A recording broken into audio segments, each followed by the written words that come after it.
성도들은 신앙생활을 하는 가운데 내가 큰 일을 이루지 못한 것을 여러 가지 이유로 변명할 때가 있어요. 그 중에 대표적인 것이 내가 예수님을 조금만 더 일찍 알았다면 이런 삶을 살지 않았을 텐데, 내가 모태신앙이었다면 그러면 내가 좀 더 신실한 성도가 되었을 텐데, 내게 성령의 은사가 조금만 더 많았다면 내가 전도를 열심히 할 수 있었을 텐데, 내가 성경을 조금만 더 잘 알았다면 이런 결정을 안 했을 텐데, 내가 조금만 더 건강했다면 열심히 주님을 섬겼을 텐데, 내게 성령의 능력이 좀 더 많아졌다면 내가 승리할 수 있었을 텐데. 여러분은 어떻습니까?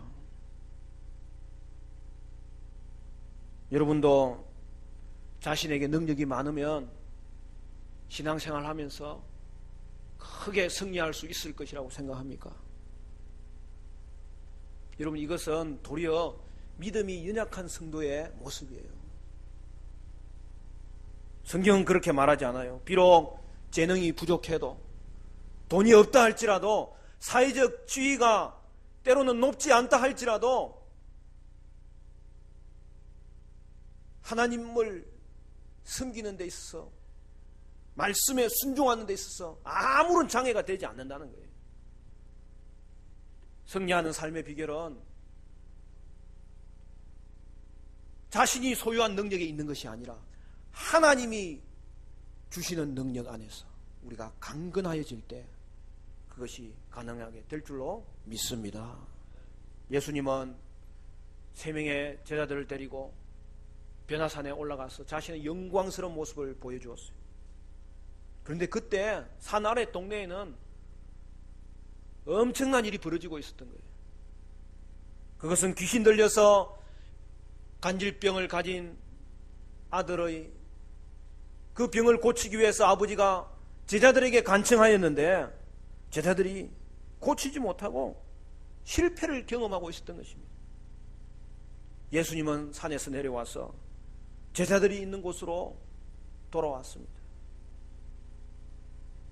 왜 우리는 병을 고치지 못했습니까? 그렇게 물을 때에 주님이 뭐라고 대답하셨어요? 겨자씨만한 믿음만 있어도 아이를 고칠 수 있는 거야. 우리 20절 말씀 같이 한번 읽어볼까요? 20절 말씀 다 같이 시작. 이러시되 너희 믿음이 작은 까닭이니라. 진실로 너희에게 이르노니 만일 너희에게 믿음이 겨자씨 하나만큼만 있어도 이 산을 명하여 여기서 저기로 옮겨지라 하면 옮겨질 것이요 또 너희가 못할 것이 없으리라. 여러분, 제자들이 병자를 고치지 못한 이유는 믿음이 작은 까닭이다, 그렇게 말합니다. 근데 여러분, 겨자씨는 작은 거잖아요. 그러니까 여기서 지금 예수님이 가르치려고 하는 핵심은 믿음이 작은 그 근본적인 원인부터 이야기를 하는 거예요. 그것은 뭐냐? 여러분, 믿음의 크기는 무엇과 관련되는 거예요? 믿음의 질과 관련되는 거예요. 믿음의 질에서 믿음의 크기가 나온다는 것이죠. 여러분, 겨자씨는 지극히 작은 것을 의미합니다. 산을 옮기는 것은 지극히 큰 일, 힘든 일을 말합니다. 따라서 겨자씨는 작은 믿음을 말해요. 그런데 겨자씨 믿음은 큰 믿음이에요. 왜 그렇습니까? 믿음의 질은 우리의 능력에 있는 것이 아니라 하나님의 능력에 있기 때문입니다. 겨자씨 믿음은 작지만 자신의 능력이 아니라 하나님의 능력을 의지하는 거예요. 겨자씨 믿음은 하나님의 능력을 믿는 믿음이에요. 성도는 비록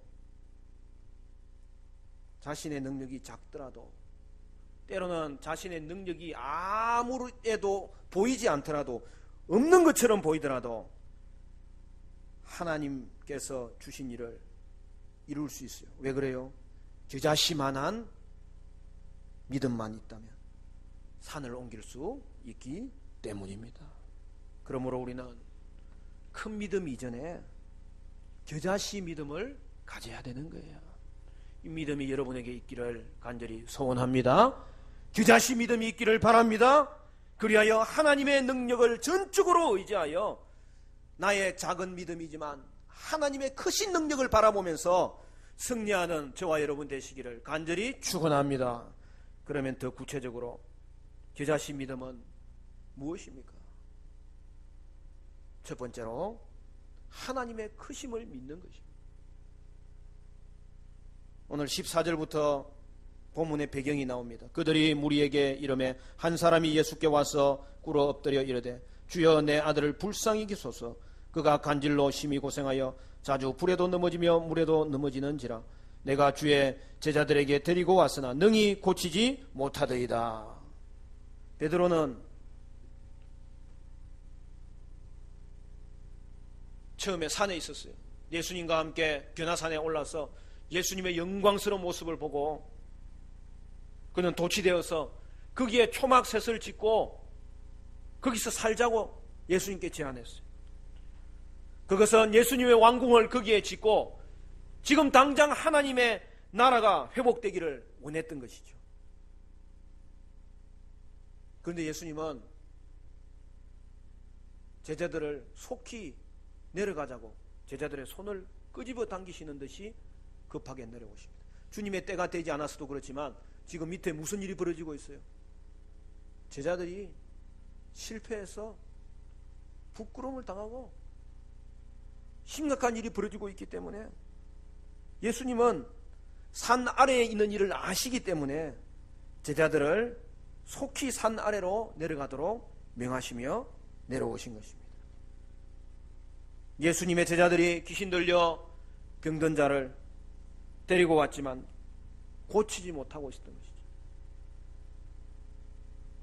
이처럼 예수님은 산에서 내려와서 제자들이 실패한 자리를 찾아가시는 거예요. 오늘 저와 여러분이 실패하는 순간에도 실패하는 그 자리에도 주님은 함께 하시고 주님은 찾아오시는 거예요. 예수님은 우리가 실패하는 자리를 내몰라라 하시는 분이 아니라 우리의 실패의 마음을 아시고 실패의 현장에도 주님은 찾아오시는 그런 분이세요.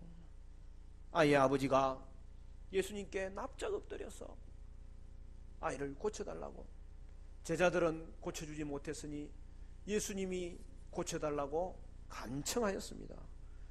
이에 예수님은 먼저 제자들에게 꾸중하신 이후에 병든 아이를 고쳐주는데요. 우리 17절 18절 볼까요? 같이 읽습니다. 시작. 예수께서 대답하여 이르시되 믿음이 없고 패역한 세대여, 내가 얼마나 너희와 함께 있으며 얼마나 너희에게 참으리요, 이를 이리로 데려오라 하시니라. 이에 예수께서 꾸짖으시니 귀신이 나가고 아이가 그때부터 나으니라. 여러분, 왜 제자들은 쫓아내지 못한 것입니까? 왜 고치지 못한 것입니까? 오늘 성경에 예수님은 제자들을 향하여 믿음이 없고 패역한 세대여 혹독하게 꾸짖습니다. 여러분, 이 말은 어디서 들어본 말 아니에요? 주님을 저버리는 종교지도자들과 외식하는 바리새인들과 서기관들이 예수님 앞에 섰을 때 음란하고 패역한 세대라고, 악하고 음란한 세대라고 이야기했던 것과 동일한 의조로 제자들을 향해서 예수님은 믿음이 없고 패역한 세대라고 예수님은 혹독하게 책망하신 것입니다. 사실 제자들은 이미 귀신을 쫓아내고 병을 고칠 수 있는 권세를 예수님으로부터 부여받았어요. 우리가 앞부분에 살펴본 대로 예수님을 파송하는 그러한 장면이 나오지 않습니까? 그때 복음을 전하고 귀신 쫓아내고 병을 고치는 권세를 주어서 보냈어요. 아니나 다를까 복음을 전하고 귀신을 쫓아냈을 때에 그들이 달아나고 병을 고침 받는 일이 벌어졌을 때에 예수님의 제자들은 예수님께 돌아와서 흥분하면서 예수님께 보고했잖아요. 하늘에서 귀신이 떨어지더라고. 그런데 오늘은 왜 고치지 못한 것입니까? 여러분, 제자들에게 아이가 왔을 때에 그 아이의 아버지의 말을 듣고 제자들이 어떻게 했겠어요? 그래, 우리가 고쳐주겠다고 했을 거 아니에요. 여러분, 그 부분을 상상해 보면 이 아이가 경련을 일으키기도 하고 불에까지 들어가기도 하는 그런 심각한 상태에 있었기 때문에 그 아이를 대하면서 예수님의 제자들이 어떻게 했겠어요? 여러분, 제자들이 말씀을 사용하지 않았겠어요?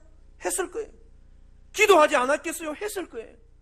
그리고 제어하지 못하는 아이 위에 올라타가지고 귀신이 나가라고 명령했을 것입니다. 그런데 1번 타자가 실패한 거예요. 여러분, 저는 생각해 보니까 아이 위에 분명히 올라탔을 거예요. 그러니까 다른 제자가 했다. 아니, 그것도 못하냐고. 빨리 나오라고 내가 하겠다고. 또 그 다음 제자가 올라가서 말씀을 가지고 기도로 또 명령을 통해서 그 귀신을 쫓아내게 했는데 아무 변화가 일어나지 않는 거예요. 이번 타자도 실패. 그때부터는 당신이 해보시오 미루기 시작하는데 8명이 올라타고 9명이 올라탔는데 그 아이가 눈만 껌뻑껌뻑 하면서 꼼짝을 안 하는 거예요. 여러분, 모두가 실패한 것입니다. 그러면 무엇이 문제입니까? 여러분, 믿음은 그 자체의 능력이 있는 게 아닙니다. 믿음은 오직 하나님과 연결되었을 때 그때의 능력이 있는 것이죠.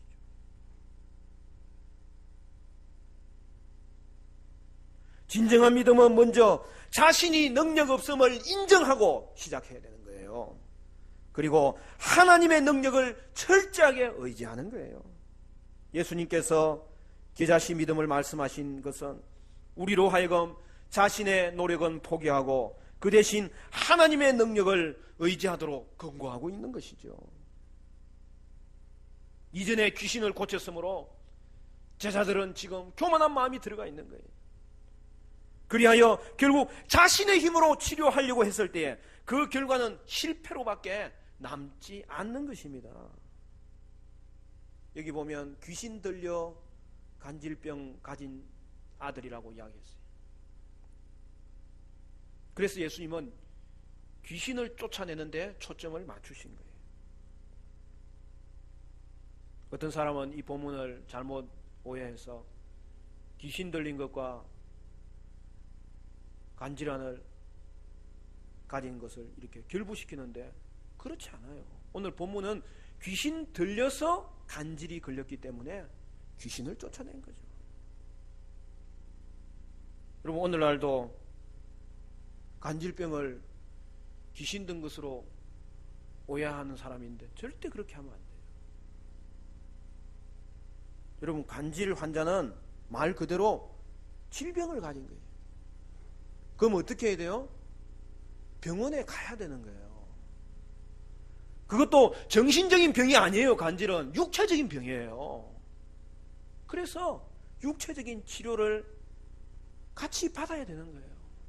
근데 오늘 본문에는 그가 귀신 들린 것이 너무나 분명하기 때문에 그 귀신을 쫓아내느냐 못 쫓아내느냐 여기에 그 아이가 치유되는 관건이 달려 있었던 것이기 때문에 예수님은 먼저 어떻게 합니까? 귀신을 쫓아내시고 그리고 그 아이가 나음을 입었더라, 그렇게 말씀합니다. 여러분, 제자들은 어떻게 귀신을 쫓아내야 합니까? 믿음은 단순한 지적인 동의가 아니에요. 믿음은 언제 어디서나 살아계신 하나님이 나와 함께 하심으로 전적으로 하나님만 의지하고 실제로 그분을 신뢰하고 그분을 우리에게 능력 주시는 하나님으로 고백하면서 철저히 의존하는 거예요. 여러분, 우리는 이 땅에서 하나님께 쓰임받을 때 우리는 도구예요. 착각하면 안 돼요. 믿음도 마찬가지입니다. 믿음도 하나님을 의지하는 도구예요. 만일 우리가 하나님의 능력이 없이 스스로의 힘으로 어떤 일을 해나가기로 선택한다면 우리는 하나님에게 아무 소용없는 존재가 되어버리고 하나님께서 쓰시려고 해도 자기 뜻이 분명하기 때문에 그를 통하여 역사가 나타날 수가 없는 거예요. 여러분, 기도도 마찬가지예요. 마가복음에는 왜 우리가 쫓아내지 못하였습니까? 이렇게 하니까 기도 외에는 이런 이유가 없다고 이야기했어요. 여러분, 제자들이 기도 안 했겠어요? 저는 그렇게 생각하지 않아요. 기도했어요. 여러분, 그냥 기도의 모양을 갖춘다고 다 기도가 아니라는 거예요. 기도는 철저히 자신의 연약함을 고백하는 것이고 하나님의 은혜와 능력을 의지하고 오직 하나님만 신뢰하는 것이 기도입니다. 제자들은 하나님만 철저히 의지했을 때에 귀신 쫓아내는 능력을 발휘할 수 있었어요. 그러나 그들이 한번 하나님 능력으로 쫓아낸 이후에 착각하여서 자신의 능력인 줄 알고 교만하여서 하나님 의지하지 않았을 때에 그들은 아무런 일도 할 수 없는 그런 사람이 되어버린 것입니다. 사랑하는 성도 여러분, 따라서 우리는 이미 얻은 믿음을 가지고 그리고 날마다 주님을 의지해야 되는 것입니다. 악의 세력을 한번 제압했다고 자기가 능력 있는 양 떠들면 안 돼요. 우리는 하나님으로부터 날마다 하나님의 능력을 공급받아야 되는 것입니다. 마치 처음 예수님을 믿을 때에 우리가 무릎 꿇고 주님 앞에 나왔던 것처럼 겸손한 자세로 우리는 날마다 주님을 의지해야 되는 것입니다. 어떤 은사를 받았다고 그의 사역이 성공하지라는 보장이 없어요. 성경적인 믿음은 하나님의 능력에 대한 믿음뿐만 아니라 하나님의 마음도 통해야 되고 하나님의 뜻도 통하게 될 때에 그 능력은 진정한 능력으로 나타나게 될 줄로 믿습니다. 그것이 겨자씨 믿음이에요. 사랑하는 성도 여러분, 여러분은 하나님의 마음을 따라서 오직 하나님의 능력을 의지함으로 겨자씨 믿음 가지고 하나님의 역사를 이루는 하나님의 백성들 되시기를 간절히 축원합니다. 두 번째 겨자씨 믿음은 하나님의 계획을 믿는 것입니다. 오늘 본문에 예수님이 이제 예루살렘을 향하여서 가이사랴 빌립보를 떠났고 이제는 가버나움, 베드로가 있던 그 집 갈릴리 바다에서 또 머물고 점점 예루살렘을 향하여 가는 길 중에 있다는 것을 보여줍니다. 우리 22절 말씀 같이 읽어볼까요? 22절 시작. 갈릴리에 모일 때에 예수께서 제자들에게 이르시되 인자가 장차 사람들의 손에 넘겨져 죽임을 당하고 제3일에 살아나리라 하시니 제자들이 매우 근심하더라. 이제는 갈릴리를 지나가는 거예요.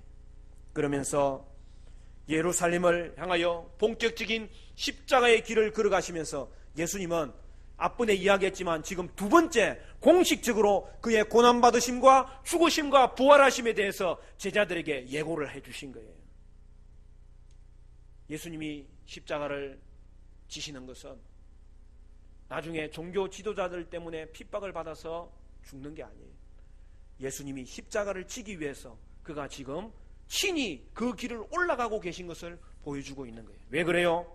하나님의 계획이 거기에 있기 때문에 하나님의 계획을 이루기 위해서 그는 십자가로 한 걸음 한 걸음 달려갔던 것입니다.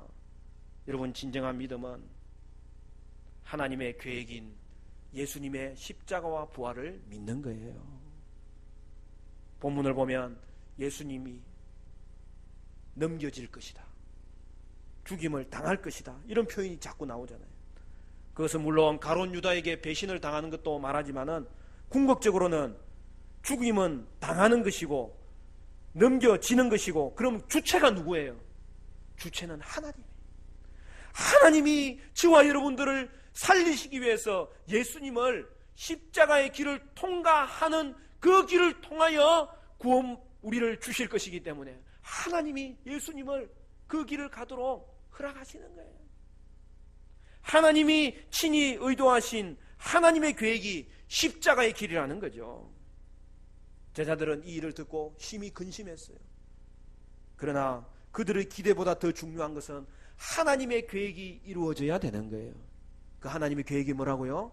예수님의 십자가와 부활을 통하여 저와 여러분이 구원으로 회복되는 길입니다. 사랑하는 성도 여러분, 겨자씨 믿음은 예수님이 우리를 위해서 고난받고 죽으셨다는 것을 아는 것이고, 그렇게 아들을 내어놓기 위해서 하나님이 우리를 위해서 그 일을 계획하셨다는 것을 믿는 것이지요.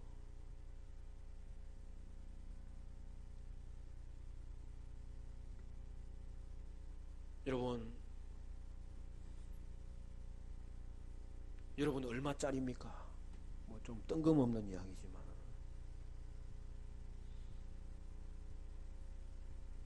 여러분 거울 보잖아요. 거울 보면 내가 얼마짜리쯤 될 것 같아요. 10원짜리? 그거는 아니야. 1억짜리? 그러면 조금 어깨가 올라가지만, 여러분 10억짜리? 더 되죠. 여러분 위해서 예수님이 십자가에 죽으셨다니까요. 그럼 얼마짜리예요? 말이 되는지 안 되는지 모르지만 여러분은 예수님 짤이에요. 여러분의 값은 예수님 값이에요. 여러분 거울 볼 때마다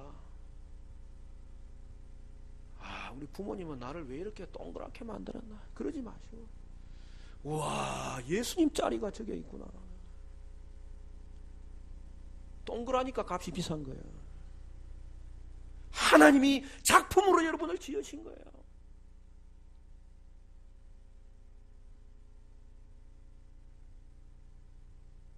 사랑하는 성도 여러분, 저와 여러분을 생각할 때 하나님의 계획이 있었고, 그 계획 가운데 예수님이 십자가와 부활로 저와 여러분을 살리신 것을 생각하면서, 오직 저와 여러분은 겨자씨 믿음을 가지고 제자들처럼 근심하며 당황하는 것이 아니라 그 속에 나를 살리시는 하나님의 은혜가 있군요. 하나님의 계획이 있군요. 하나님의 계획인 십자가와 부활을 믿으시는 여러분 되시기를 간절히 소원합니다. 겨자씨 믿음은 뭐예요? 마지막으로 하나님의 자녀됨을 믿는 것입니다. 고린도후서 4장 7절 8절 9절 말씀, 저는 이 구절 너무 좋아해요. 오늘 본문과 정확하게 관련되는 말씀을 이야기합니다. 고린도후서 4장 7절부터 보면 제가 읽겠습니다. 우리가 이 보배를 질그릇에 가졌으니 이는 심히 큰 능력은 하나님께 있고 우리에게 있지 아니함을 알게 하려 함이라. 우리가 사방으로 우겨쌈을 당하여도 쌓이지 아니하며 답답한 일을 당하여도 낙심하지 아니하며 박해를 받아도 버림받지 아니하며 거꾸로 뜨림을 당하여도 망하지 아니하고, 우리가 항상 예수의 죽음을 몸에 짊어지면 예수의 생명이 또한 우리 몸에 나타나게 하려 함이라. 예수님이 우리 위해 십자가에서 죽으시고 부활하셨기 때문에 우리가 하나님 자녀가 되었다는 사실이죠. 그리하여 우리 안에 예수님이 거하신다는 사실이죠. 이는 심히 큰 능력은 하나님께 있고 우리에게 있지 아니함이니라. 할렐루야. 여러분은 여러분 자신을 볼 때 하나님의 시각으로 바라보셔야 됩니다. 여러분 이 세상을 볼 때에도 하나님의 시각으로 바라보셔야 됩니다. 여러분 이 세상에는 두 종류의 사람만 있어요. 아니 목사님 세 종류도 있고 네 종류도 있는데, 아니에요. 두 종류밖에 없어요. 하나님의 시각으로 바라보면 예수 믿는 사람이 있고 예수를 믿어야만 되는 사람이 있는 거예요. 사랑하는 성도 여러분, 여러분은 겨자씨 믿음을 가지고 여러분의 능력을 통하여서 여러분 자신을 확인하지 마시고 여러분 안에 거하시는 보배이신 예수님의 능력으로 인하여서 여러분을 확인하시기를 간절히 소원합니다. 오래전 영국에 조그마한 마을에 목사님이 새로 부임하셨어요. 어떤 분이 오셨나 싶어서 동네에서 구경하러 온 사람도 있었다는 거예요. 그때 그 목사님이 설교를 하면서 이런 이야기를 합니다. 어느 바닷가 마을에 어머니를 일찍 여의고 아버지와 함께 사는 소년이 있었습니다. 그 소년은 단짝 친구와 함께 배를 타고 바다에 나갔습니다. 그런데 갑작스러운 풍랑으로 인하여서 물이 배에 들어오고 배가 뒤집힐 지경에 이르렀는데 다행히 그 아버지가 등대지기였어요. 멀리서 그것을 쳐다보고 급하게 배를 하나 집어타고 구하러 가는데 벌써 그 배는 물이 차서 뒤집어졌어요.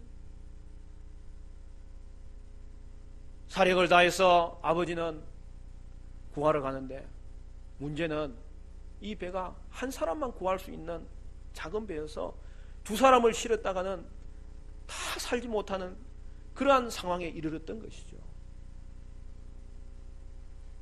그때 이 친구는 급에 질렸습니다. 당연히 자기 아들을 구하고 자기는 구출되지 못할 것을 생각하였던 것입니다. 아니나 다를까 그 아버지는 아들 쪽을 향하여 배를 저어가서 손을 내밉니다. 그러다가 머뭇거리더니 눈물을 흘리면서 손을 다시 집어넣는 거예요.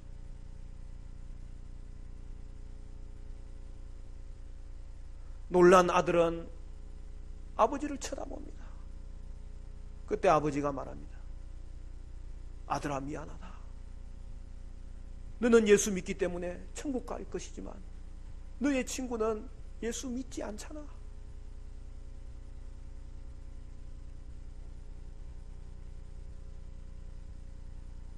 아들은 당황하였지만 눈물을 흘리면서 이야기합니다. 그래요, 아버지. 친구를 구해주세요. 우리는 천국에서 만나요.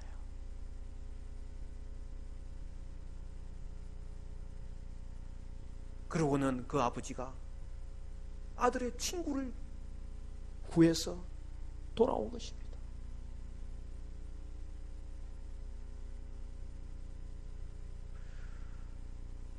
그러면서 눈물을 흘리면서 그 목사님이 이야기를 하는 거예요. 그랬더니 뒤에서 갑자기 웅성거리는 소리가 들려서 동네에 불량배들이 몇 사람 그게 왔던데, 아니 그게 뭐야? 세상에 그런 아버지가 어디 있어? 그렇게 이야기하더라는 거예요. 소설을 쓰고 있네. 바로 그때 그들의 뒤에서 또 한 사람의 노인이 앉아있다가 나지각한 목소리로 일어나면서 말합니다. 아닐세, 그 아버지가 바로 날세. 그리고 저 목사님은 바로 죽은 내 아들의 친구일세. 사랑하는 성도 여러분, 우리는 이 땅을 살펴볼 때 하나님의 시각으로 볼 수 있는 눈이 있어야 됩니다. 하나님의 시각으로 살펴보면 우리의 능력 없음을 하나님 앞에 고백할 수밖에 없고, 하나님의 크신 능력을 우리는 인정할 수밖에 없고, 그 주님을 의지할 수밖에 없고, 하나님의 마음을 살펴서 그 마음을 쫓아서 하나님을 따라갈 수 있게 된다는 사실이죠. 사랑하는 성도 여러분, 여러분 이 땅을 살면서 싸우지 마세요. 오늘도 교회 오기 전에 싸운 사람이 혹시 있는가 모르겠어요. 특히 남편하고 좀 싸우지 마세요. 또 싸우면 또 이기십시오. 그 대신에 믿음으로 여러분 싸우시기를 바랍니다. 저와 여러분은 겨자씨 믿음을 가지고 하나님의 능력과 하나님의 마음과 하나님의 시선을 가지고 여러분과 이 땅을 살펴보심으로 말미암아서 승리하고 또 승리하고 최후의 승리하는 하나님의 은혜가 있기를 간절히 축원합니다.